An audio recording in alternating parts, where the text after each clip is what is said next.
thank you all for joining us. We really appreciate your attention to our program on the Military Women's Memorial.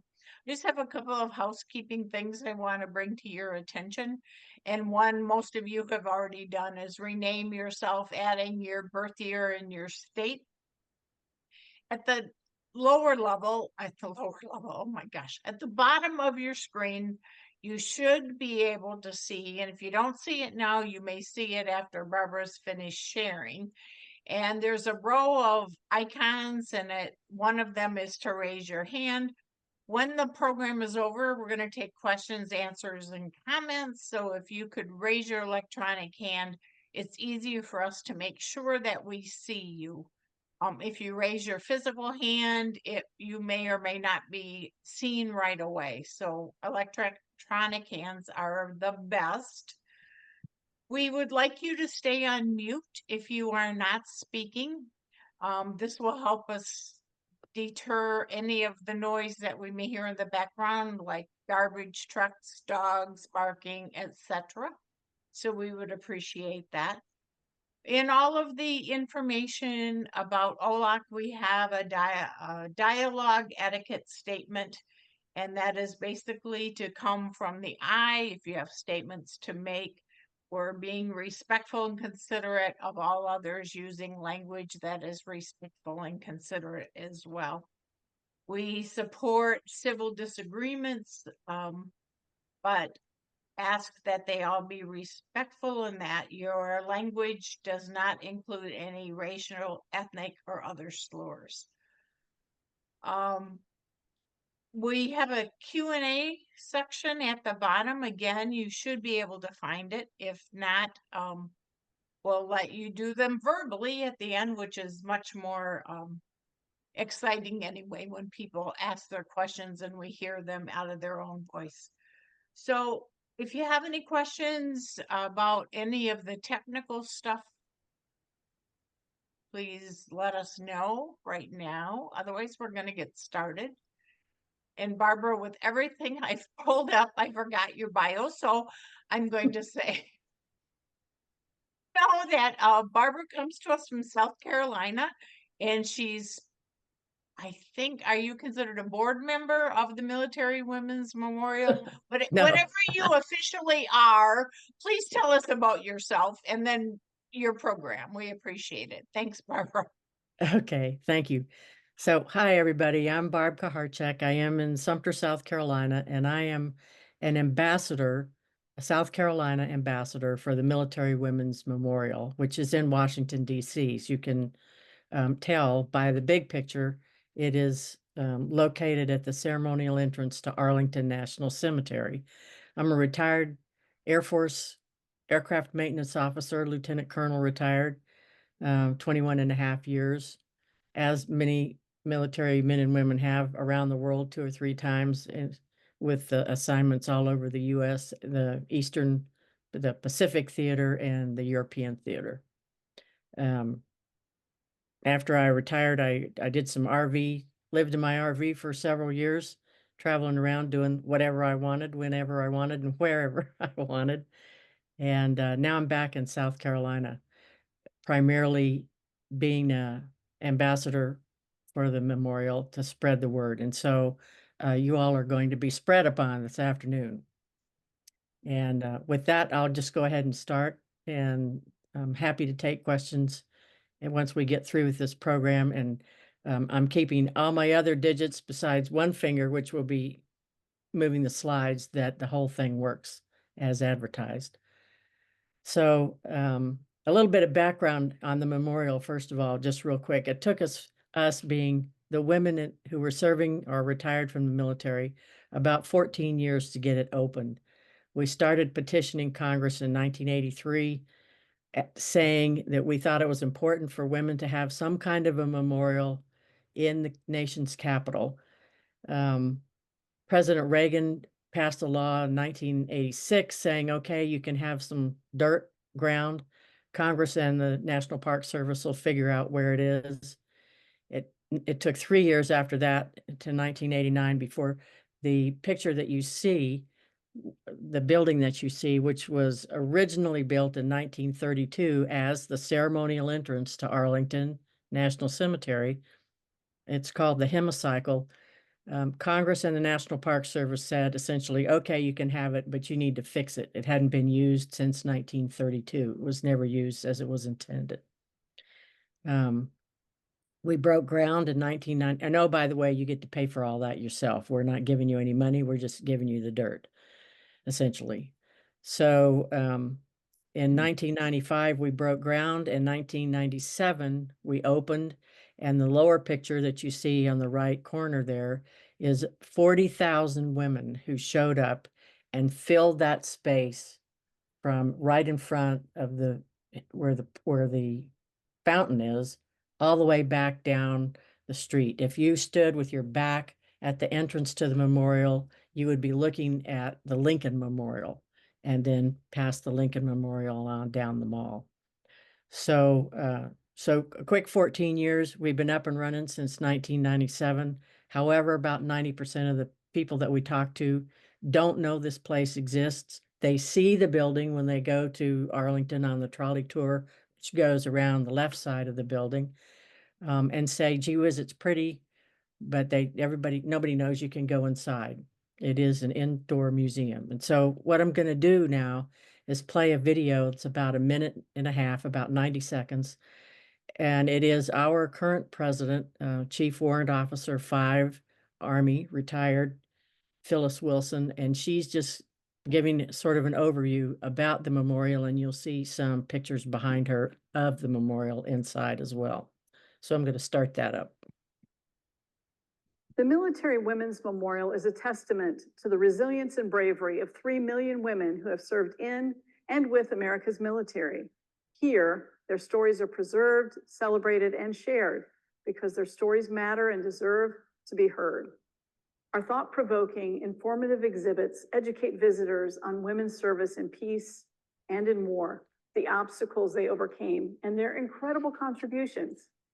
Here at the memorial and on nationwide tour, our Color of Freedom exhibit highlights the rich ethnic diversity of military women, and academic lesson plans bring these stories to classrooms across the country.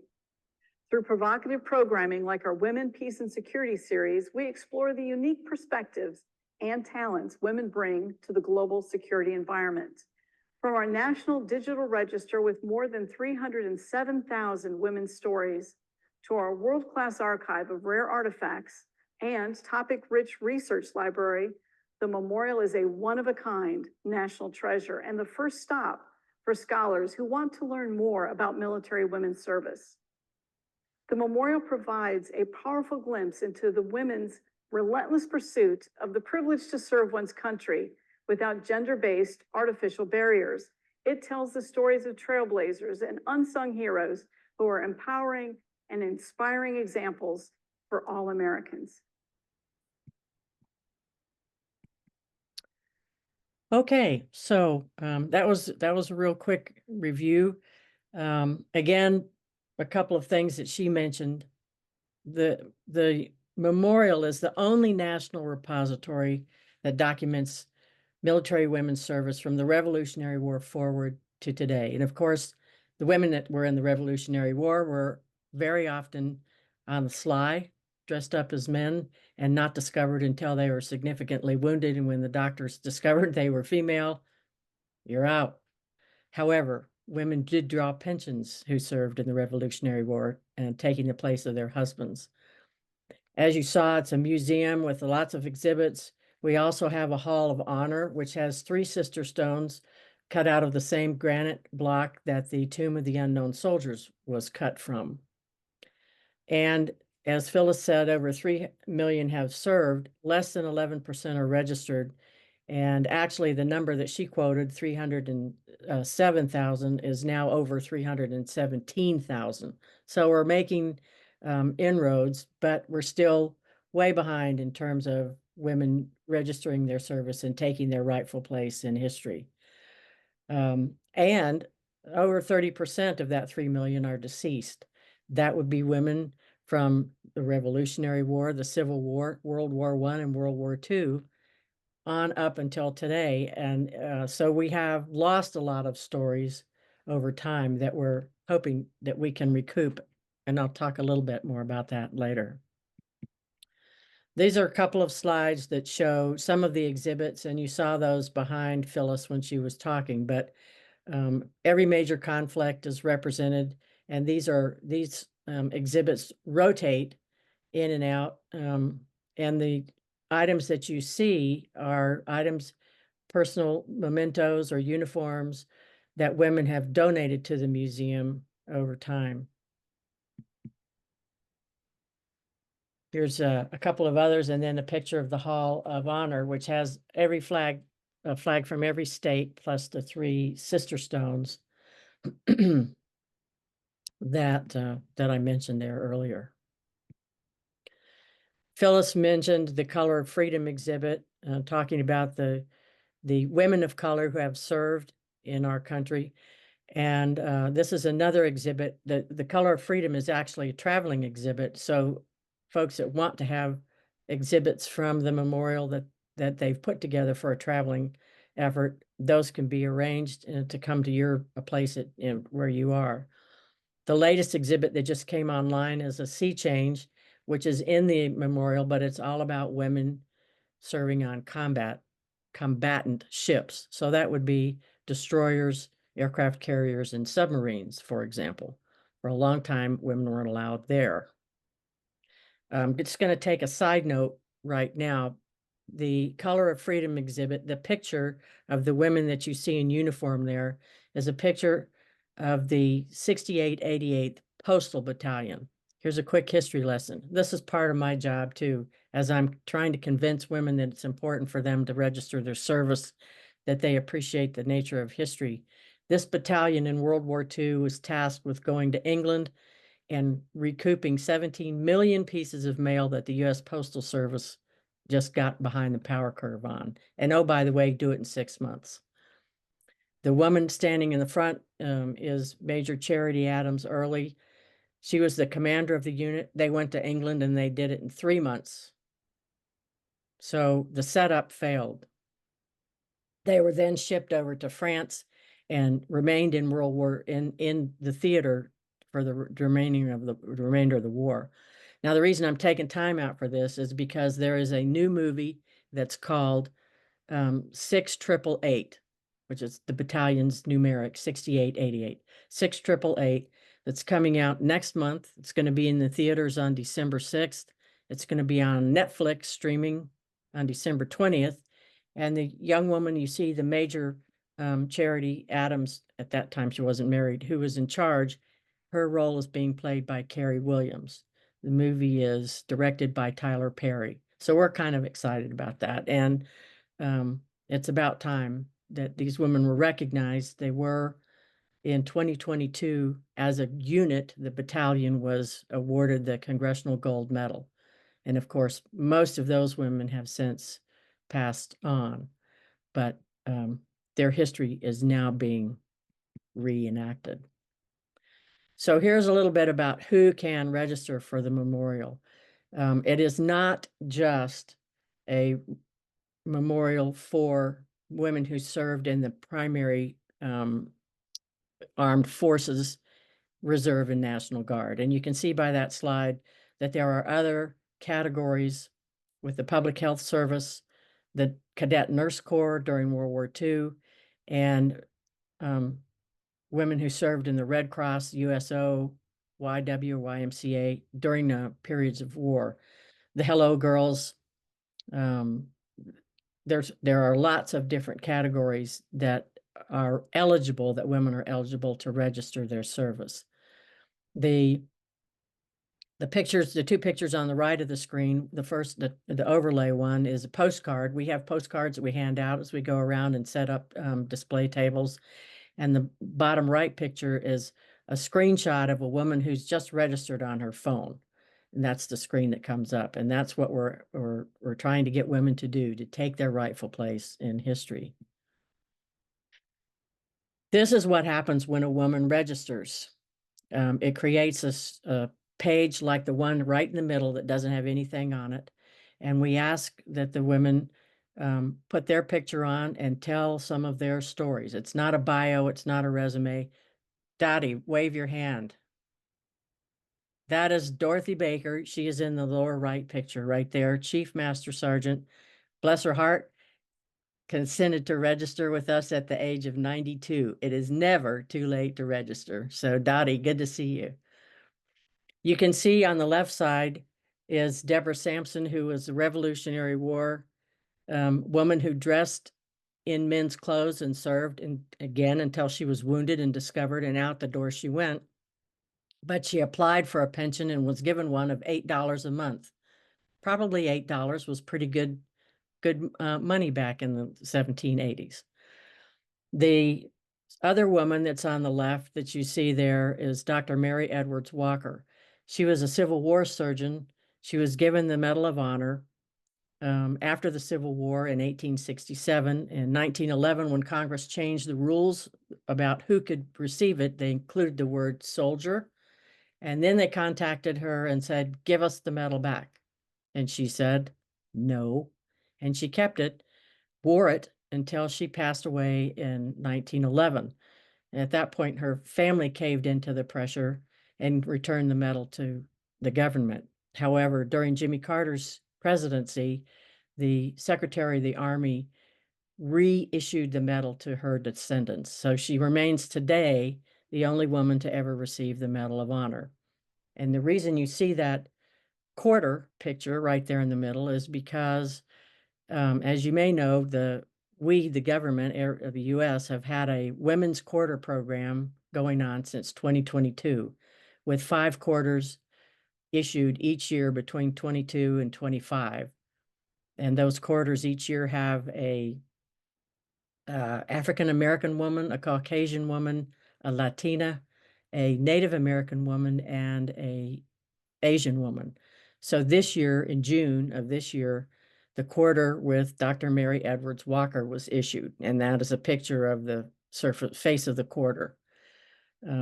And you can see that she's wearing the medal in her picture on the registration page, that she's wearing it on the quarter, and then there's a separate picture on the quarter. The woman who is above Dottie is Elsie Ott. She's the first woman to ever receive the Air Medal. She was actually a nurse taking care of patients flying out of India back to England, back to the United States. And she essentially, she revamped that whole service in terms of what kinds of equipment and materials needed to be available. And oh, by the way, wearing a skirt was not appropriate. The nurses need to be able to wear pants on those flights. And so we have just a huge variety of women who are registered, and it's a fun part of history. Another aspect that the memorial has is a Living Legend program, which is designed to recognize women who have had extraordinarily interesting and inspiring careers, particularly when they reach the age of 100, but that is not magic. So the woman that's on the left of your screen, Miriam, and this is also shows the variety of types of jobs that women had. Miriam was a Red Cross worker. She received a Living Legend earlier this year in May, and that's her in the middle with 3 of our South Carolina ambassadors around her. She volunteered on 2 separate occasions to serve in Vietnam, and she rode helicopters from the home bases out to the forward operating location. She was a recreational Red Cross worker, so she took cards and games and cards for any GI, care packages for any GI. She took those out in the helicopter, flying over the combat zone. She was also the senior Red Cross person at Subic Bay in the Philippines during the Vietnam War. The other woman that you see there, Evelyn Williams, you see her picture as an Army WAC during World War II. She was just a little PFC person minding her own business, but she served and she registered. And below her is newspaper article of her being recognized as a living legend with a proclamation. She was 100 when that picture was taken. And the quilt is a quilt of valor that she has draped over her lap. And 2 ambassadors, again, presenting that to her. So that's a program that the memorial has lots of different things going on. This one is mine, so I get to put her in here because it's my slideshow. This is Janet Durgan. She was a cadet nurse. Once again, not a typical GI like Ms. Williams was, a PFC in the Army. So we have a Red Cross, we have an Army person, and we have a nurse cadet. The cadet nurse program was run from 43 to 48 during World War II, when the government offered nursing schools an opportunity to sign up if they would decrease the 36-month window for training down to 30 months. And it was an effort to get more nurses out faster because the nursing population was liable to be drafted if needed during the war. So Janet was a nurse cadet, went through the program in New Jersey, and was for 40 years a nurse in South Carolina. She's 101 in this picture. I talked with her this morning to make sure it was okay for me to show her picture, and she said, I'm 101 and a half. Thank you very much. So, and you can see her profile page there with her picture in her cadet uniform that she wore for not during classes. They had the typical white nurses uniform with the little white caps during classes, but if they were out for something important, that's the uniform that they wore at that point in time. So ambassadors, here we are. Every state has at least one. Some states like South Carolina have 4. Some of the bigger states, unfortunately, like California, only have 1 or 2. I think they have 2 now. So it's a matter of finding women that are willing and able to be ambassadors to help spread the word about the memorial. And I have these particular pictures up because we depend on a lot of people to help us out. So I'm just going to go from right to left. But on the far left side, you see South Carolina Ambassador Shelley. She's a Navy veteran. And the young man that she's standing with is an Army Guard troop. The South Carolina National Guard has been very enthusiastic. We were at an event with a table display, and he came by the table and said, what can I do? And we said, go get us some women. And off he went and brought them back over and over and over again. He's a medic. So what he's holding in his hand is a pair of pink female soldiers. They all have buns, they got boobs, and they have waists. They're not little green guys dipped in pink, but they have a stretcher between them. So so we gave him that because he is busy running around collecting folks to come and register with us. But again, as I said, our task is to spread the word, to inform and educate the public about the memorial, that A, it exists, B, what it is, why is it important for women to register, and any event that is remotely related to veterans, we are happy to go to. The picture in the lower left is Shelley and myself with our table with the South Carolina Secretary of Veterans Affairs. We do not hesitate to go unabashedly whining and sniveling at whoever comes along that's got power. And so he's the top dog for the Veterans Affairs in South Carolina to get him and his PA function, public affairs function, to help us spread the word. The middle picture there is Shelley helping a woman register on her phone. It can be done in about 30 seconds on a phone.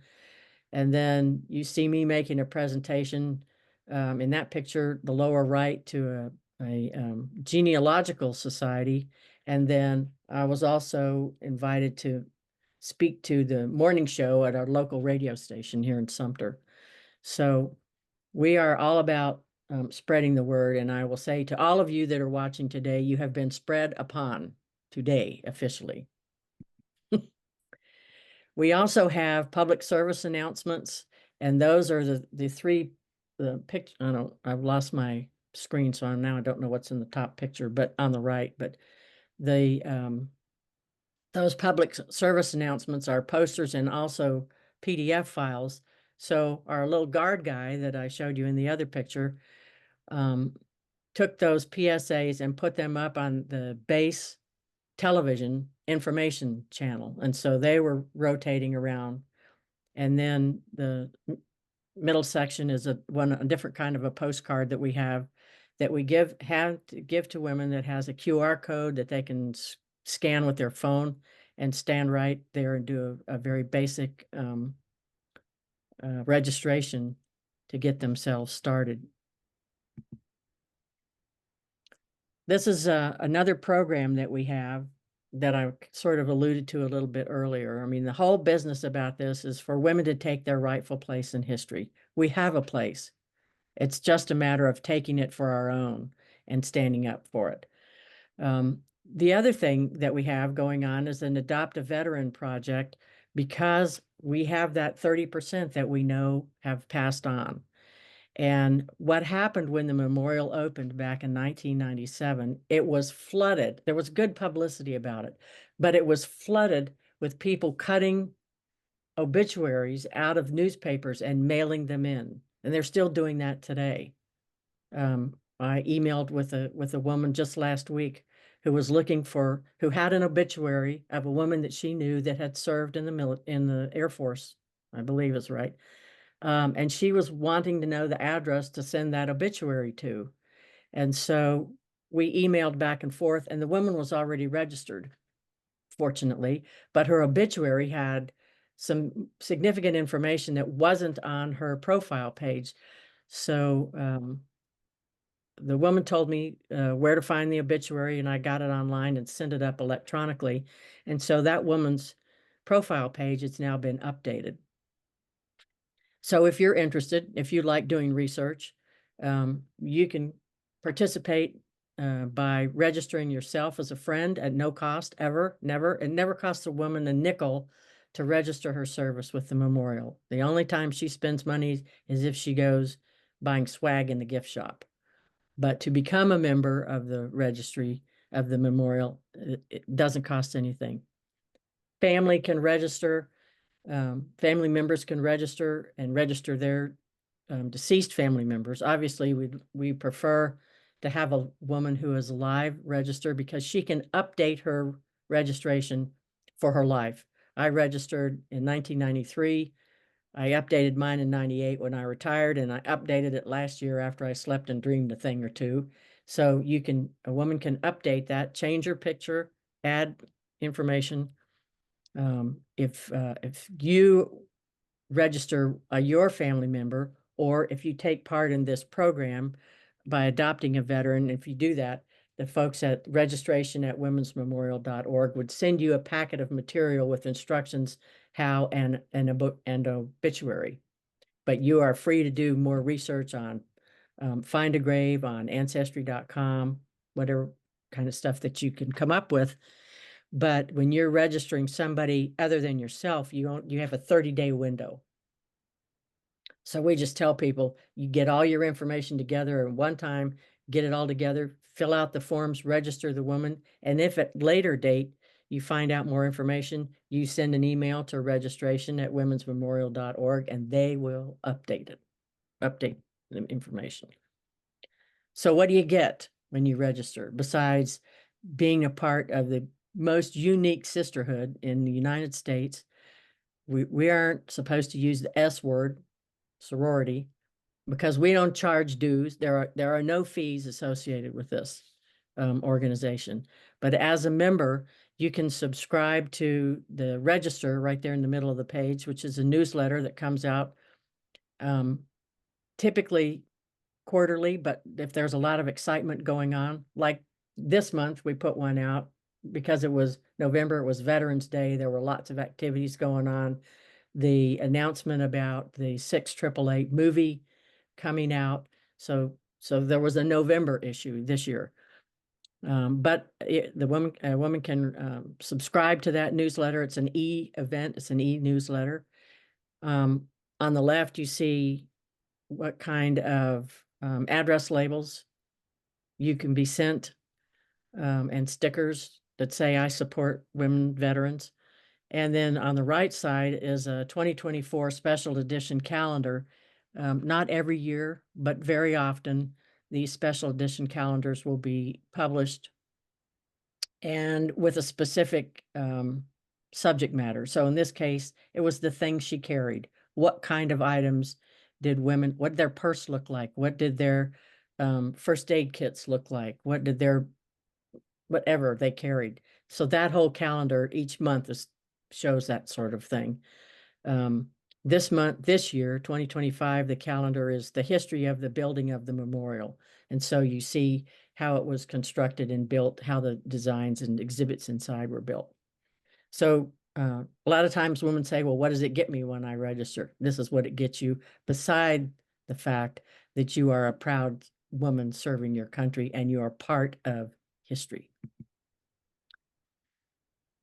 Okay, so when I talked to the Janet and folks at OLOC about doing this doing this presentation, everybody said, yay, great. And I said, okay, here's going to be the title, Military Women's Memorial. They added, from a lesbian's perspective. Of course they did. This is OLOC. What else? So I would be remiss if I didn't have a couple of pages that talk about lesbians who have been in the military or are in the military. And this is just a few. Some of them have really pretty unique stories, but I'll just run through them kind of really quick. The first one in the top left, this young woman was a United States Marine, and she had to make a decision when Don't Ask, Don't Tell was being enforced, and she had, as many women have had to do, decide whether they were going to live openly and authentically or they were going to get out, because that was the choice at the time.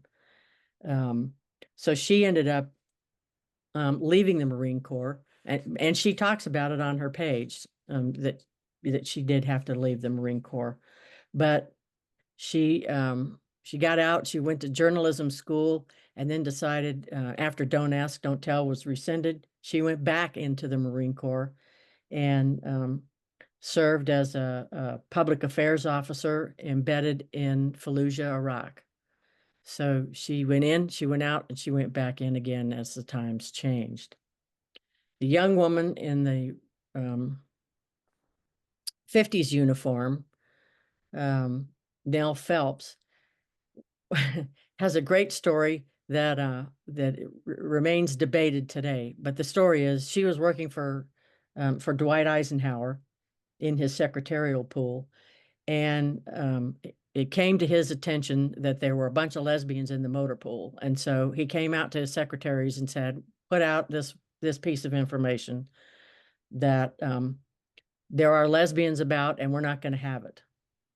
And so we're going to ferret them out and they will be discharged. So Nell, whose nickname was Johnny, stood up and said, I'm going to quote her here, "If the general pleases, sir, I'd be happy to do that, but the first name on the list will be mine."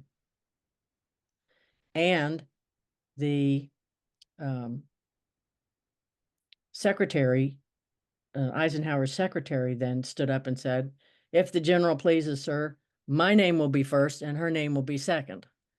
And so then there was a conversation with the general that said, yes, in fact, there are lesbians in the motor pool, and not a one of them has ever had a bad record. They've never been accused of theft.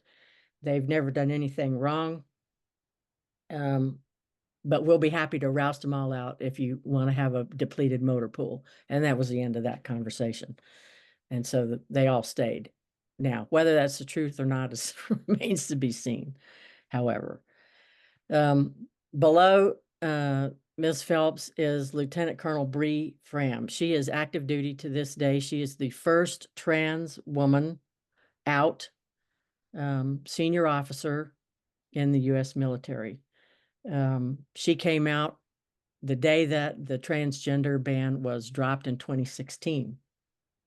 And so even though she was transitioning, I just can't imagine doing that on active duty, but she was from 2019 to 2021, before the trans ban was lifted. She's currently the highest ranking out trans officer in the entire US military. She's a Space Force aeronautical engineer. The middle section at the top is Major General, that's 2 stars, Major General Tammy Smith. She served most of her career in the closet, but became the first openly gay flag officer. That would be a general officer with stars, no matter what service. After Don't Ask, Don't Tell was repealed, her wife, she was at the Pentagon. Her wife penned on her stars. They were married, publicly married, and there is a little bit of an aside here. There's a program on PBS, if you watch PBS, that's called After Action. It is, it has 2 seasons. The 3rd season is being filmed right now. It is a young woman who is an Air Force combat photographer embedded with the Army in Afghanistan, and her Humvee was blown up by a roadside IED. So she is a disabled veteran with a wonderful black lab named Charlie, who was featured on the Today Show when he was a little fella like that. And the After Action is her interviewing men and women about their time in the military and their transition after action into the civilian world again. So General Smith is featured in season 2, episode 5, which is titled Serving with Pride. So it's General Smith, another woman, and another fella who were all gay in the military, talking about their experience in the military. General Smith is just really quite a woman. I met her the first time on an Olivia cruise. And she was lecturing the young women on the cruise because this was right after Don't Ask, Don't Tell was lifted. And she stood up and told all these young women, she said, just because the law has changed doesn't mean anybody's attitude has changed. So if you're going to go out and cut the fool and make nonsense out of yourself announcing that you're a lesbian, do not be surprised if all of a sudden you are 1 foot out the door, because they will find a way to dismiss you that has nothing to do with you being a lesbian. So watch your finances and watch your mouth. Kind of put a bucket of cold water on the start of a cruise, but that's okay. It worked out well. The woman in the middle there is Staff Sergeant Miriam Ben Shalom. She was an Army Reserve drill instructor and the first LGB service person ever reinstated after being discharged, and that happened in 1987. So long before Don't Ask, Don't Tell was repealed in 2010. She went all the way to the Supreme Court and won her case, not because she was a lesbian, but because of the way the whole process was conducted. So it was, like a lot of court cases, more technicality than it was about the real issue at hand. Nevertheless, she was reinstated and served the remainder of her duty assignment. I think she served a total of about 7 years. The woman in the center on the bottom, Christina Frisbee, was a Naval Academy student, was dismissed from the Naval Academy because she was gay, and she was investigated by the Navy, discharged, and she went to California because the California National Guard did not have a restriction with regards to one's orientation. And so she served in the California National Guard, went to Iraq. You can see she's wearing the desert camis, has several awards with Valor, and she's now an engineer at a renewable energy company in Phoenix, Arizona. On the top right, you have Glenn Close, not in the military, but she was the person who played the character of Colonel Kammermeyer, who outed herself, bless her heart. She was a colonel in the Army for more than 20 years and was selected for promotion to brigadier general, which precipitates a security clearance upgrade. And part of the security clearance questioning is, have you ever engaged in any inappropriate conduct. And she said, well, what does that mean? And this fella, little guy, of course, was interviewing her. And he said, well, you know, do drugs, same-sex stuff, you know, that kind of thing. And she said, well, yes, of course I have. And the young man said, no, you haven't. And she said, well, but I have for 20 years. I mean, the Army's my family. They know this. He said, no, they don't. And so she was summarily discharged, sued, won the suit. The Army offered to reinstate her as a brigadier general, and she said, no, thank you. And so the movie, it's a TV docudrama called Serving in Silence. She has a book, I think, by the same name, was put out in 1997 or 98, I think. Anyway, Glenn Close played her role in the movie. On that same cruise that I met Tammy Smith, Colonel Kammermeyer was there, as was her partner, who confessed that she was outed by the docudrama to people that weren't aware of her circumstance. So it was just a very interesting cruise. And the bottom picture there is myself. And like most lesbians who've been in the military, I served absolutely in the closet, as far back in there as I could get the whole time I was in, for 21 and a half years. I never denied that I had a roommate, and that's the term I used. And nobody ever questioned me, except when I first signed up. And of course, I lied through my teeth and said, no, I don't do that sort of thing. I have a human sexuality major. Why would I do that sort of thing? Something silly. I mean, I do have a human sexuality master's degree, but you know, that was enough to confuse the person asking me the question. So they moved on. After I'd been retired, one of my commanding officers did write me a letter. He was my boss when Desert Shield, Desert Storm kicked off. And instead of me going with my unit to the desert, I had already received an assignment to go to the Air Command and Staff College. And I groveled on my knees across his office trying to get him to change it. And he said no. And if the Air Force wanted you to go, they would. He later wrote me a letter saying, I screwed up by not bringing you with me because I have no senior women officers over here. They were in Abu Dhabi in the UAE. So after he retired, he wrote me a letter and asked straight up if I was gay. Not that it made any difference, he said. Not that it made any difference, but I'm just curious. You know, so I wrote him back and said, of course I am. Silly question. Okay. So that's kind of a high-speed pass that we say in the Air Force. It's a high-speed pass, you know, when they go by with afterburners, about the Military Women's Memorial. You can see the webpage there. We also have a YouTube channel. If you go to YouTube and just type in their search bar, Military Women's Memorial, you can see a number of different videos about the memorial, women telling their stories. We do have an oral history program, some of which are videotaped. So there's all kinds of stuff that you can see there.